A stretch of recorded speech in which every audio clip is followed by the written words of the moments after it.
Kahanga-hanga ang pag-ibig ng Diyos. Amen po ba? God's love is amazing. Our God is amazing God. Amen.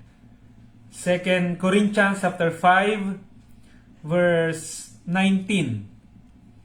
Ang ibig kong sabihin, ang tao ay ibinilang ng Diyos na kanyang kaibigan sa pamamagitan ni Kristo Jesus at nililimot na niya ang kanilang mga kasalanan. Sa 17, kaya't ang sino mang nakipag-isa kay Kristo ay isa ng bagong nilalang. Wala na ang dating pagkatao, siya'y bago na. Amen. Ibinilang ka na ng Panginoon. Ibinilang na tayo ng Panginoon. Tayo ay bago na. Noong tayo ay sumampalataya sa ating Panginoon, wala na yung mga past natin, yung mga pangit na nakaraan natin. Nilimot na yun ng Panginoon. Pinatawad na tayo ng Panginoon. At ngayon naman ay sinasamahan niya tayo at itinatawid tayo ng Panginoon sa bawat sitwasyon. We're living in the presence, mga kapatid. Present. At inaasahan ng Diyos na maglingkod tayo ng totoo sa Diyos. Sumunod tayo sa Panginoon. Lagi mong isipin na mahal ka ng Diyos. At yung pag-ibig ng Diyos na yon ay kahanga-hanga. Amen? Awit muna tayo ng isang kanta.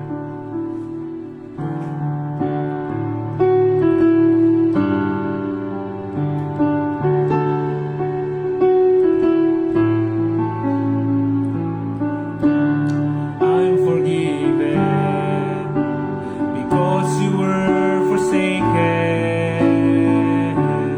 I'm accepted.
Kahanga-hanga, Panginoon, ang inyong pag-ibig sa amin. Minahal niyo kami, Panginoon, kahit sa panahon na kami ay makasalanan. Marami rin kami mga pagkukulang, Panginoon. Pero inuunawa niyo kami Tinutulungan niyo po kami, Panginoon, na makapagpatuloy sa paglilingkod sa inyo. Salamat sa kabutihan niyo, Panginoon, sa aming mga buhay. Hindi niyo kami iniiwan, O Lord. Hindi niyo kami pinapabayaan, Panginoon. You are working. Kahit sa panahon na akala namin ay wala kayo, sa panahon na tahimik kayo, Panginoon, you are working, O God. You are working in our life. You are a good God. You are wonderful. Your love is amazing. Palayan niyo kayo, Panginoon, sa umagang ito as we study your words, na ay maitanim sa puso namin ito, Panginoon, at may sa buhay, Lord. Salamat, Panginoon. Hallelujah. Amen and amen. Praise the Lord, mga kapatid. Salamat sa dakilang pag-ibig ng Panginoon. Hindi mo maipapantay sa iba yung pag-ibig ng Panginoon. Kasi minsan tayo ay umiibig, yung tao ay umiibig, pero may mga times din na napipikon tayo at lalo na yung mga tao na ang hirap mo namang intindihin, ang tagal naman ng process mo, no? Ang bagal naman ng maturity mo.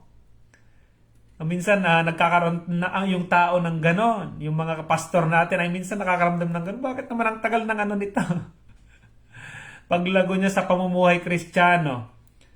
Pero salamat sa Panginoon sa yung best example natin kung paano natin unawain yung ating mga kapwa. Amen po ba? Kung paano natin intindihin yung ating mga kamanggagawa, yung ating mga kapatiran, yung ating kapamilya. Binibigyan tayo ng Diyos ng kakayahan na unawain sila at lumawak yung ating pangunawa. Amen. At pag-ibig para sa kanila. Ang umibig sa atin na una ay ang ating Panginoon nung panahon na tayo ay makasalanan pa. Amen. Ang ganda ng sinabi niya, 2 Corinthians chapter 5 verse 17, sapagkat ang sino mang nakipag-isa kay Kristo, siya'y bago na. No? Wala na yung dati. At ito na yung bago. Amen. Kaya pag nag-decide ka na sumunod na sa Panginoon, humingi ka ng kapatawaran sa Kanya, 1 John 1:9, siya ay nagpapatawad sa mga taong humihingi sa Kanya ng kapatawaran. Amen po ba? Salamat sa Panginoon at marami tayong pag-uusapan ngayon na tungkol sa mga bagay na yan. Babati muna ako kay Ate Berna. Good morning, Ate Berna. Aga mga oras na. Mga papasok sa trabaho. Ate Lynn Alcoran, nasa to? Bahay. At kay Ate, sabi na Ate Berna, blessed morning, Pastor. Good morning po, Pastor. Good morning po. Ate Shirley, good morning. Kapatid na Oliver. At Mercedita Tubig Capenya, good morning po sa inyo. Kapatid Jeric, kapatid na Jeric Kausay, amen. Kapatid na Iving Consego, kapatid na Romel, si Kuya Romel ito, Romel Gambito. Good morning, Kuya. Kumusta po kayo dyan? Nasa Italy po yata sila At kapatid na Jess Vlog. Purihin ng Panginoon sa bawat isa. Sige, magpatuloy na po tayo sa ating pag-aaral. At andun pa rin tayo sa Matthew, hindi pa tayo nakakaalis sapagkat marami pang mga pwedeng pag-usapan dito na mga noong ang Panginoong Hesus ay nagkatawang tao, napunta siya sa linya ng mga taong ito mula sa lahi ni Abraham, sa lahi ni David, hanggang kay Isaac. At ngayon naman pag-uusapan natin si Judah. Andyan pa pala si Isaac, si Jacob, no, si Judah, tapos yung kanyang kambal na anak, at gayon na rin si Tamar. Ito yung mga tao, yung iba ay kilala natin, yung iba ay sikat na mga tao na napag-uusapan na, laging na-share ng mga pastor o mga tagapangaral, at marami pang iba actually na pwede nating pag-aralan, na kapulutan natin ng aral. At mapapansin natin na yung mga tao sa Biblia, kapag ibinabahagi sila more on mga bida ito, mga tao na talagang naglingkod sa Panginoon ng mga matitindi, no? Pero sa pag-aaral natin, makikita rin natin na hindi rin pala sila perfect. Meron din silang mga naging pagkukulang, meron din silang mga naging kahinaan, meron din silang mga naging pagkakasala, pero tinanggap sila ng buo ng Panginoon. Hindi sila inalis doon sa lineage ng family tree, no? Sa pamilya ng Panginoon, hindi sila inalis kahit na nagkasala sila at meron silang pagkukulang. Amen po ba? Minsan sa loob ng church ay kapag kami mga kapatid na pasaway matagal na ay ang hirap na ang dami pa rin mga ginagawa na hindi kalooban ng Panginoon. At nakikita natin minsan na ang dami niyang pagkukulang, ang dami niyang kahinaan, no? Pero kung titignan mo yung pang-unawa ng Panginoon at yung mga kapatid noon sa yung mga unang naglingkod sa Panginoon sa Old Testament, mapapansin mo na ganon din sila, may mga kahinaan din sila habang naglilingkod sila sa Panginoon. Nagkaroon din sila ng pagkakasala at pagkukulang, pero hindi sila inalis ng Panginoon doon sa linya ng kanyang pamilya, sa talaan ng pamilya ng Diyos. At tayo minsan kapag may mga nakita tayong mga kapatid na gano'n, pastor, paalisin na natin yan. Ipag-pray na natin yan na umalis na dito sa church. At minsan ay hindi na natin sila ibinibilang na mga kapatiran. Kaya sabi ko, ibang-iba talaga.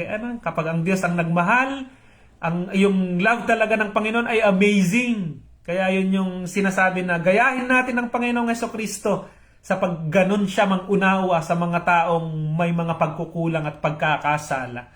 Amen po ba? Good morning sa aking teacher nung high school, Ma'am Melody. At sa aking kaibigan si James, sa Starry. Pagpalain kayo ng Panginoon, kapatid na Noel.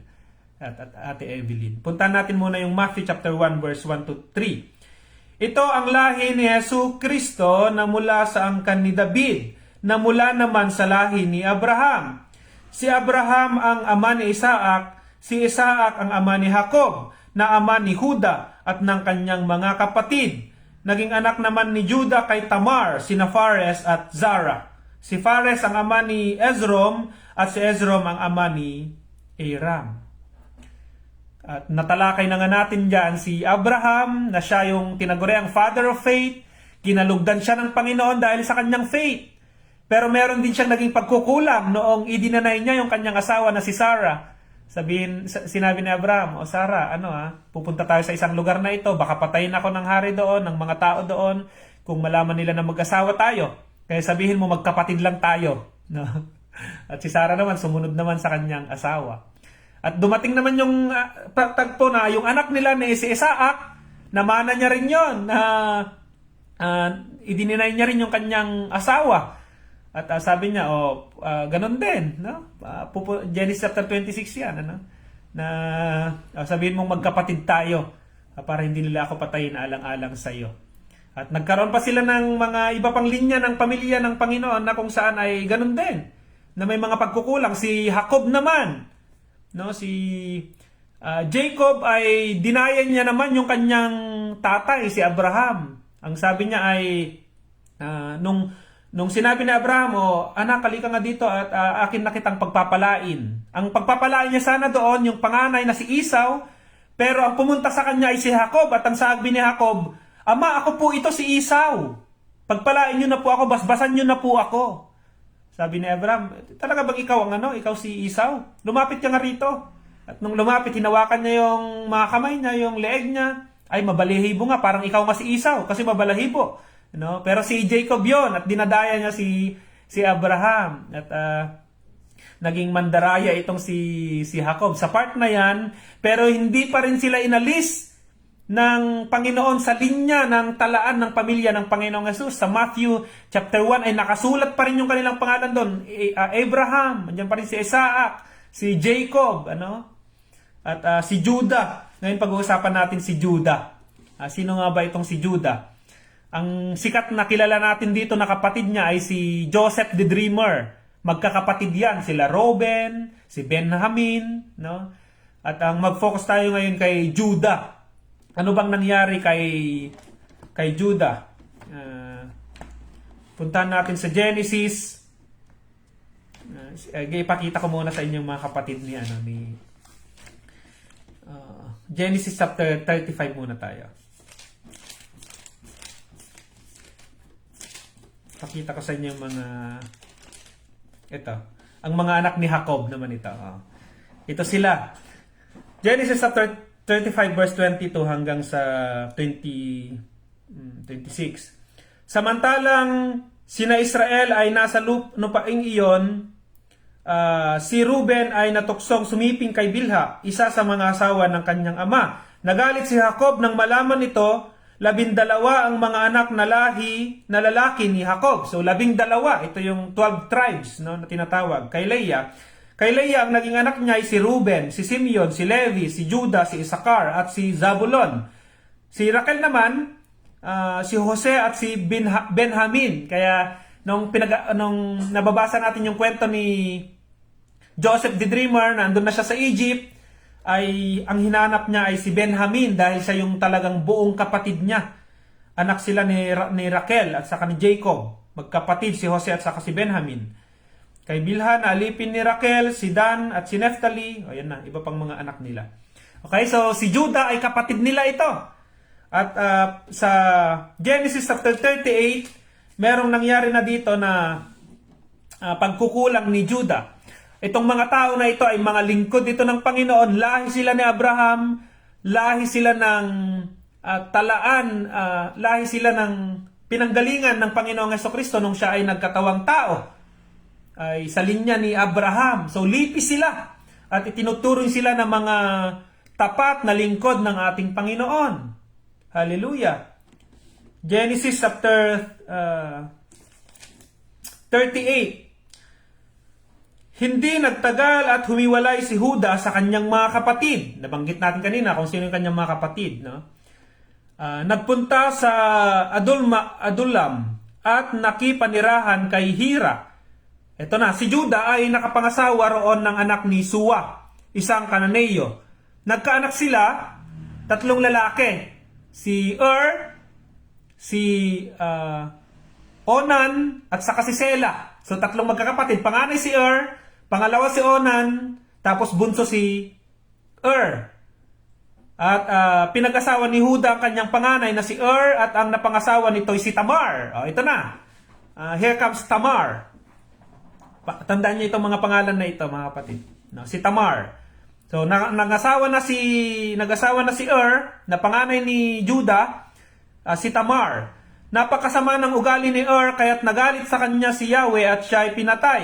Kaya't sinabi ni Judah, kay Onan, tungkulin mong sipingan ang balo ng iyong kapatid upang magkaroon siya ng mga anak sa pamamagitan mo. So, nung unang panahon, kapag yung panganay nag-asawa at namatay yung panganay na yon, yung nabalo, yung babaeng namatay, yung hipag niya, ay kailangan, tungkulin niya ito na siya naman yung maging asawa upang magkaanak sila, pero tatawagin yung anak nila na anak ng kuya niya.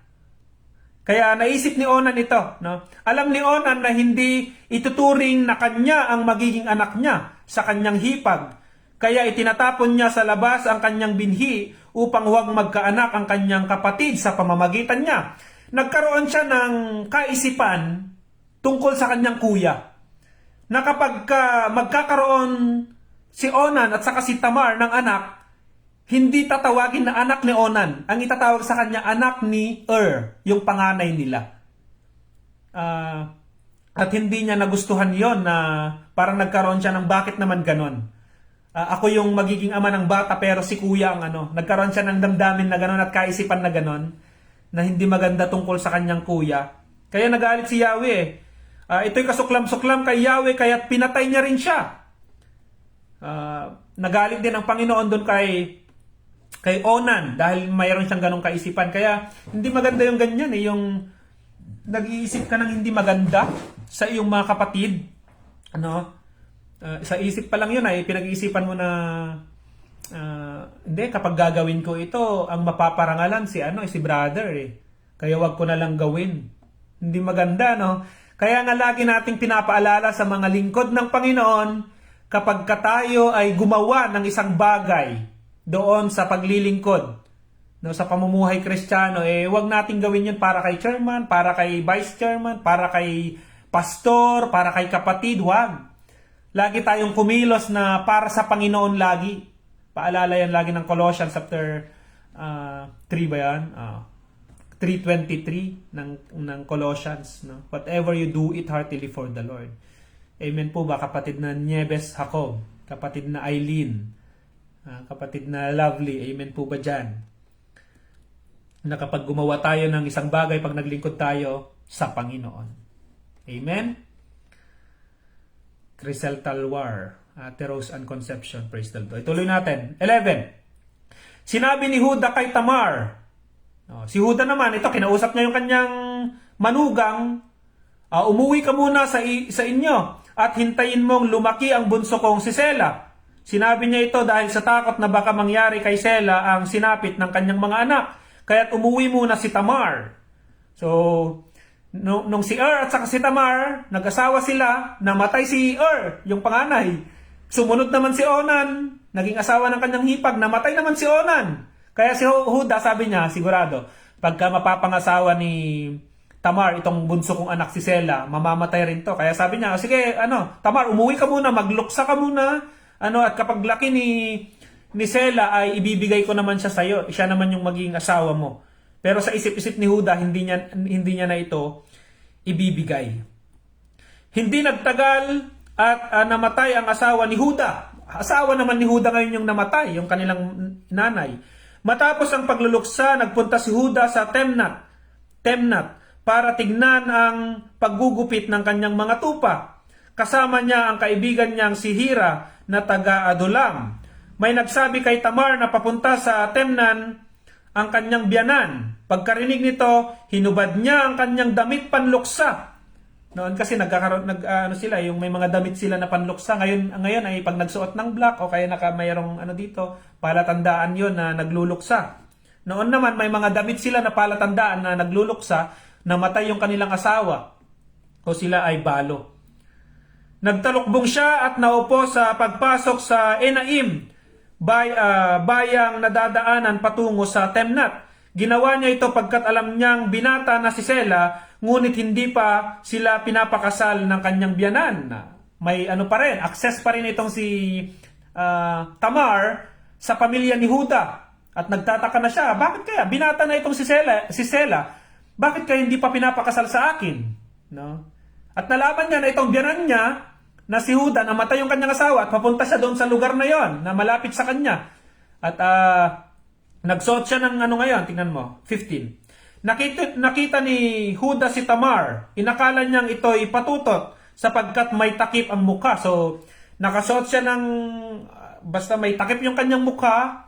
At ang mga, nung panahon na yun, yung itsura naman na ganon, ay mga patotot. No? Sila yung mga prostitute. Yung mga pinaka-old down na trabaho. Prostitution. Kasi nung unang panahon, meron na yan. At hanggang ngayon nga, nakakalungkot, meron pa rin ganyan. Kaya itong si Huda, dahil namatay yung kanyang asawa, siguro, di natin alam kung anong kanyang iniisip dyan o yung kanyang kalungkutan dyan.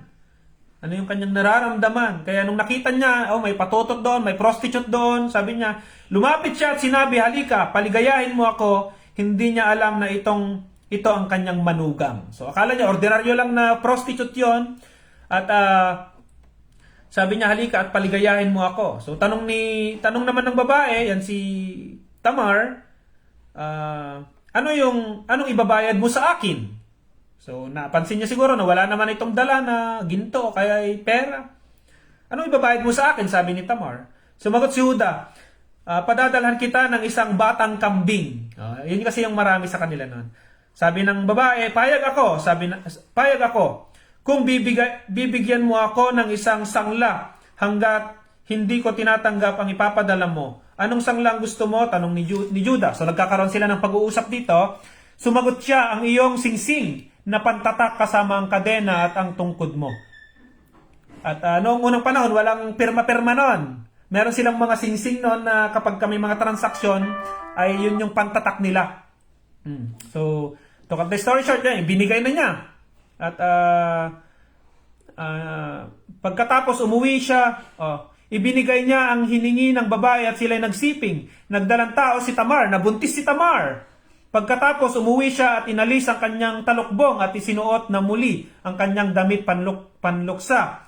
Pag uwi ni Huda, sinugo niya ang kaibigan niyang isinanap ngayon. So, kinabukasan, ipapadala na yung kambing dun sa prostitute at para kukunin na yung singsing sa kayong tungkod, wala na yung babae na yon at hinahanap nila. Wala namang ganyan. Kasi nga, di ba, ano bang tawag doon? May tawag dyan para hindi siya makilala. para hindi siya makilala. So nagsuot yan, nagsuot ng parang suot ng prostitute itong si Tamar, kaya hindi nakilala ni Judah. Hindi niya rin nakilala na manugang pala niya yung kanyang sinipingan. So hinahanap niya ito, wala na. Sa verse 24, makaraan ang 3 buwan. So 3 months after to, may nagsabi kay Huda, ang manugang mong si Tamar ay naglaro ng apoy at ngayon nagdadalang tao. Labis ninyo siya at ilabas ninyo siya at sunugin ang utos ni Judah. So galit na galit si Judah. Talaga, itong si Tamar na aking manugang, ipapangasawa ko yan kay Sela, no? At bawal nga na mag-asawa ng iba itong si Tamar kasi nga meron pa si Sela na kanyang magiging asawa. Nabuntis ngayon. Galit na galit siya. Sabi niya, ilabas niyo yan at sunugin ninyo sa labas, parusahan ninyo yan. Matindi, ano? So kinaladkad siya. Habang siya ay kinakaladkad na palabas, ipinasabi niya sa kanyang biyanan. Ang may-ari, ito nagsasalita na ito si Tamar. Sige, buntis ako, sige patayin niyo na ako, pero bago niyo ako patayin, sabihin ninyo na ang may-ari ng mga ito ang nakabuntis sa akin. Tignan mo kung kanino ang singsing, kadena at tungkod na ito. Nakilala ni Judah ang iniwan niyang sangla, kaya't sinabi niya, wala siyang kasalanan, ako ang nagkulang. Dapat sana ipapakasal ko siya kay Sela at hindi niya na ito muling sinipingan. So dumating ang panahon, nagluwal si Tamar at nasumpong ang kambal ang kanyang iniluwal. Samantalang siya nagdadaramdam, lumabas ang kamay ng isa. Ito na, panganganak naman na ito. At ito'y tinalian ng hilot ng pulang sinulid upang makilala kung sino ang unang inaanak. So para malaman kung sino yung panganay, tinalian ng sinulid yung unang lumabas. Pero ngunit iniurong ng sanggol ang kanyang kamay at naunang lumabas ang kanyang kambal. Sinabi ng hilot, ano't nakipagsiksikan kang palabas? Dahil dito, Fares ang ipinangalan sa bata, ang sanggol na may taling pulang sinulid ang huling iniluwal at ito'y pinangalan ng Zara. So nabanggit na yun sa Matthew na itong kambal na ito, si Fares at saka si Zara, anak sila ni Tamar at ang ama nila ay si Judah. So kung papansinin nyo dyan, si Judah ay lolo sana nitong kambal na ito. Lolo sana nila. Pero ang nangyari dyan, tatay na.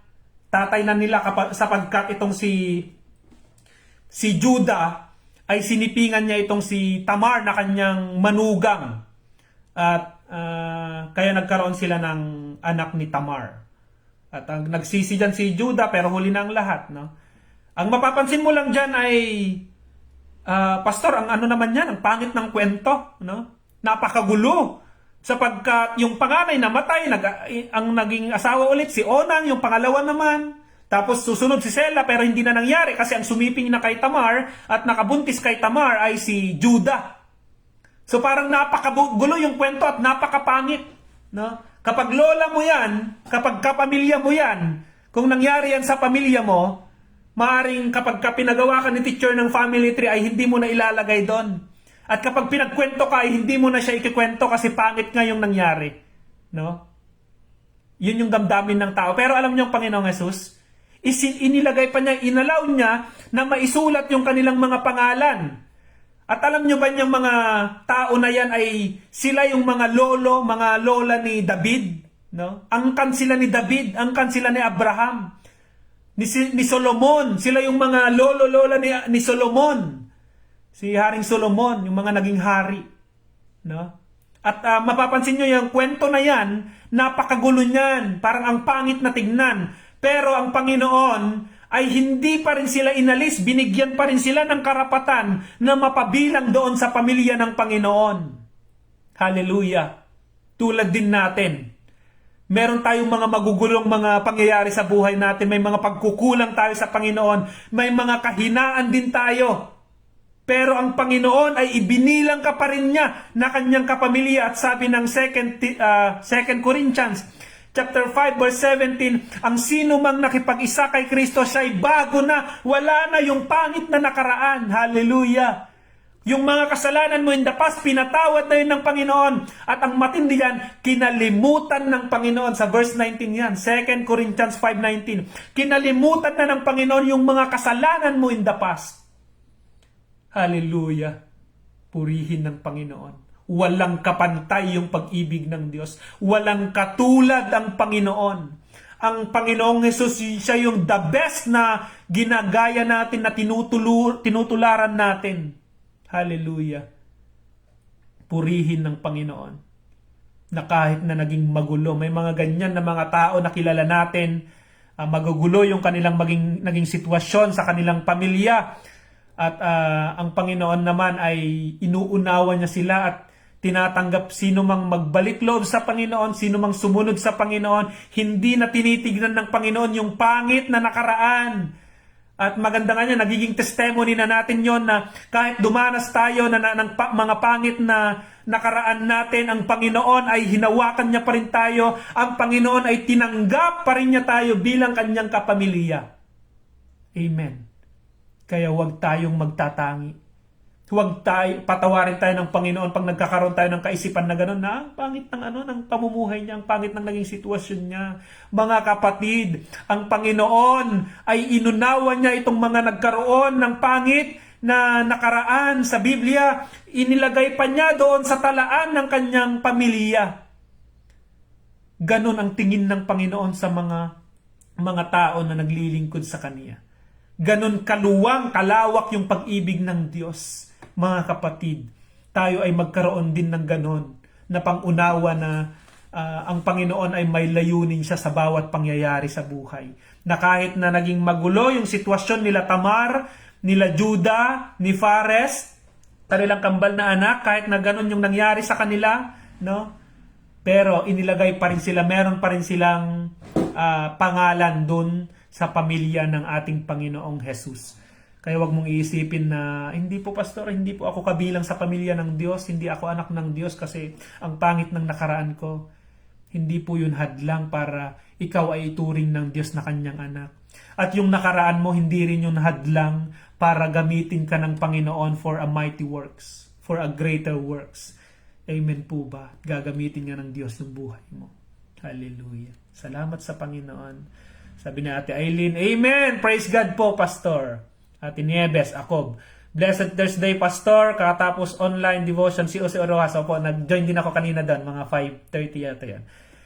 God bless to all I'm watching. Purihin ang Panginoon. At Charito Manangan. Praise the Lord. Salamat sa Panginoon. Grabe. At sa ating pag-aaral, makikita pa natin yung kabutihan ng Diyos. Yung mga lingkod niya na minsan akala natin, ang pagkakaalam natin ay perfectong mga to, no, talagang naglingkod ng totoo at tapat sa Panginoon. Talaga naman, totoo naman, naglingkod sila ng totoo at tapat sa Panginoon, pero may mga nangyari pa rin sa buhay nila na nagkamali sila sa desisyon. Nagkulang sila sa Panginoon, pero patuloy pa lang silang ginamit ng Panginoon. Si David, na inagaw niya yung asawa ni Uriah. Si Haring David yon, nalingkod ng Panginoon, na a man after God's heart. Nagkaroon siya ng pagkakasala sa Panginoon, pero ang Panginoong Jesus ay hindi niya pa rin inalis si Haring David sa kanyang tungkulin bilang hari. Naintindihan niya na nagkamali siya, naintindihan niya na nagkasala siya. Bagaman ang Panginoon kasi ay righteous, kaya nagkaroon ng consequence yung pagkakasala na ginawa ni Haring David. Mga kapatid, kaya tayo rin, bagaman may mga consequence talaga, tanggapin natin yon, yung ating mga pinaggagawa, yung ating mga kamalian, yung pagkakasala natin, pero hindi ka inaalis sa pamilya ng ating Panginoong Jesus. At hindi yon hadlang para gamitin ka ng Panginoon sa kanyang ubasan. Hallelujah! Purihin ng Panginoon mga kapatid. Pagpalain kayo ng Diyos sa inyong mga trabaho ngayon, sa inyong pamumuhay spiritual. Huwag lang tayong lumago sa numero na ang daming tinatawag na mga Christians, kundi isa ka sa lumalago sa pag-ibig at salita ng ating Panginoon. Amen? Yung naglilingkod ka kahit hindi ka pinapansin ng ibang tao, hindi ka pinaparangalan, wala yung pangalan mo doon sa recognition, hindi ka na-recognize, pero nagpapatuloy ka pa rin na naglilingkod. At sign of maturity yan ng isang Kristiyano. Kahit walang nakapapansin sa'yo o nag-appreciate sa'yo, nagpapatuloy ka pa rin na naglilingkod sa Panginoon. Kahit na hindi ka na-mention dito sa live, hindi ka na-greet ni Pastor, hindi ka na, na-mention na, si sister ganito. Pag hindi nabanggit yung pangalan mo, kinabukasan, manonood ka pa rin ng live. Bakit? Kasi yung maturity mo ay hindi siya nakabase doon sa appreciation na nagmumula sa isang tao, kundi yung maturity mo ay nagmumula sa ating Panginoon. Ginagawa mo ito para matulungan mo yung sarili mo na lumago, maging karapat-dapat sa Panginoon, at makasunod sa mga utos ng Panginoon. At ang Diyos naman mabiyaya, pagpapalain ka niya, gagabayan ka niya, at palalaguin ka niya. Amen po ba mga kapatid? Good morning, have a blessed Thursday. Ang bilis ng araw, ang buhay natin ay maiksi lang, gamitin natin yan para sa Panginoon. Let us pray. Dakilang Diyos na makapangyarihan sa lahat, Lord, pinagpipray ko po at pinagpapalang lahat ng mga nanonood ngayon, nakikinig ngayon, Panginoon, saang mang bansa sila naroroon. Lord, alam nyo yung kanilang mga hangarin na gusto rin nilang lumago sa pamumuhay spiritual, Panginoon. Pagpalain nyo po sila, pakaingatan nyo sila, Panginoon, bigyan nyo sila ng kalakasan at kakayahan na makapagpatuloy sa paglilingkod sa inyo. Ang kanilang mga buhay, mga pangangailangan nila, Panginoon, financially, pagkaloob nyo rin, Panginoon, spiritually, Panginoon, physically, yung mga may sakit, pinagpapala ko sila sa pangalan ng Panginoong Hesus. Pagalingin niyo po sila, Panginoon. At gayon na rin, pagpalain niyo yung mga guro, Panginoon, na nagpre-prepare ngayon sa Brigada Eskwela, sa muling pasukan, Panginoon, ay lagi niyo po silang pagpalain at ingatan kasama ang kanilang mga pamilya, Panginoon. Ang mga pastors, kung saan man sila ngayon, nakadestino, naglilingkod, Panginoon, hayaan nyo na maglingkod sila sa inyo ng totoo at tapat, Panginoon. Purihin ka, mga kapatiran, mga anak ninyo, Panginoon. Hayaan nyo na lumago kami, Panginoon. Wala na yung pagtatampo, Panginoon. Wala na yung pagtatanim ng sama ng loob sa ibang tao, Panginoon. Wala na yun, Lord God. Ang maipalit sa amin ay buong pag-ibig. Mahalin namin yung aming mga kapwa, ipagmalasakit namin ang mga kapatid. At ayan yung puso ng isang tunay na Kristiyano. Purihin ka, Panginoon, ngayon at magpakailanman. In Jesus' name we pray. Amen and amen. Purihin pang Panginoon, mga kapatid. See you tomorrow po. Palain kayo ng Panginoon. God bless. Bye-bye.